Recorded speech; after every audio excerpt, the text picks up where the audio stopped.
15 மணி நேரம் பயணத்துக்கு அப்புறம் நமக்கு வந்திருக்க இடம் பூம்பாறை குழந்தை வேலப்பர் திருக்கோவிலுங்க.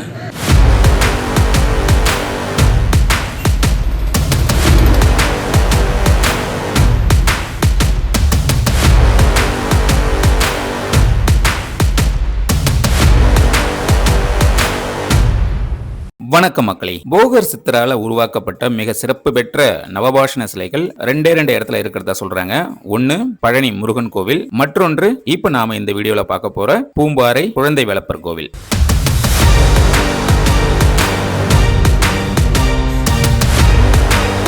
இந்த வீடியோல ரயில் மற்றும் பேருந்தை பயன்படுத்தி இந்த கோவிலுக்கு நம்ம எப்படி பட்ஜெட்ல அதுவும் ஒரே நாள்ல போயிட்டு வந்தோம் அப்படின்றத பத்தி தாங்க நம்ம இந்த வீடியோல பார்க்க போறோம். அது மட்டும் இல்லைங்க, இந்த கோவிலுக்கு போகிறதுக்கான பஸ் ரூட், பஸ் டைமிங், இந்த மாதிரி எல்லா விஷயத்தையும் நீங்க இந்த வீடியோ மூலமா விளக்கமா பார்க்க போறீங்க. ஸோ அதனால இந்த வீடியோவை ஸ்கிப் பண்ணாம முழுசா பாருங்க. இது போல நிறைய கோவில்களை பத்தி நம்ம சேனல்ல ஏற்கனவே நிறைய வீடியோ பதிவு பண்ணி வச்சிருக்கோம். உங்களுக்கும் உங்க ஊர் கோவில் பற்றிய வீடியோ நம்ம சேனல்ல வரணும்னு ஆசைப்பட்டீங்க அப்படின்னா ஸ்கிரீன்ல தெரிய நம்பருக்கு வாட்ஸ்அப் பண்ணுங்க. வாங்க இப்ப பூம்பாறை குழந்தை வேலப்பர் கோவிலுக்கு பயணிக்கலாம். வண்டி எண் 2069 Antyodaya super fast express Tambaram. இப்ப நான் இருக்கிறது விழுப்புரம் ரயில் நிலையங்க. இரவு 12:40. இப்ப நம்ம போக போற ட்ரெயின் தாம்பரத்துல இருந்து நாகர்கோவில் வரைக்கும் போற அந்தோதயா எக்ஸ்பிரஸ்ல தாங்க நம்ம இப்ப போக போறோம்.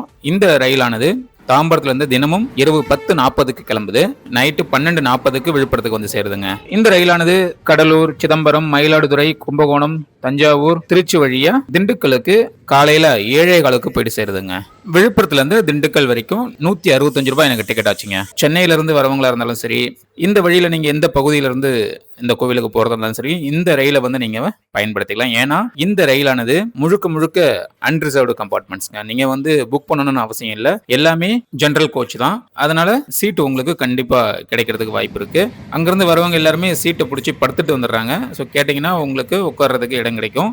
உங்க ஊருக்கு இந்த ட்ரெயின் எந்த டைமிங்க்கு வருது அப்படின்றத தெரிஞ்சுக்கணும் அப்படின்னா கீழே இருக்க கமெண்ட் பாக்ஸ்ல கேளுங்க. டைமிங் நான் வந்து ரிப்ளை பண்றேன். கொஞ்ச நேரம் கீழே சீட்டு கிடைச்சதுங்க, அதில் உட்காந்துட்டு வந்தேன். அதுக்கப்புறம் மேலே லக்கேஜ் வைப்பாங்க இல்லைங்களா, அந்த இடம் வந்து கொஞ்சம் காலி ஆயிடுச்சு. அப்படியே அதில் ஏறி படுத்து தூங்கிட்டாங்க. இப்போ நாம திண்டுக்கல் இறங்க போறோம். கரெக்டாக காலையில் 7:15 திண்டுக்கல் ரயில் நிலையம் வந்துருச்சு. இப்போ டைம் பார்த்தீங்கன்னா காலையில் 7:30ங்க. திண்டுக்கல் சந்திப்பு வந்து சேர்ந்தாச்சு. இங்கே ரயில்வே ஸ்டேஷனில் பேசஞ்சர் வெயிட்டிங் ஹால்லேயே நம்ம ரிஃப்ரெஷ் ஆகிட்டோங்க. இப்போ இங்கேருந்து திண்டுக்கல் பஸ் ஸ்டாண்ட் போகணும். ஆப்போசிட்டில் நிறைய ஆட்டோ இருக்குது. ட்ரெயின் வர டைமிங்க்கு உங்களுக்கு ரயில்வே ஸ்டேஷன் ஆப்போசிட்டில் பஸ்ஸும் வந்து நிற்குங்க. இதில் ஏறினீங்கன்னா உங்களுக்கு 10 ரூபா தான் டிக்கெட் ரயில் நிலையத்திலேருந்து பஸ் ஸ்டாண்ட் போகிறதுக்கு.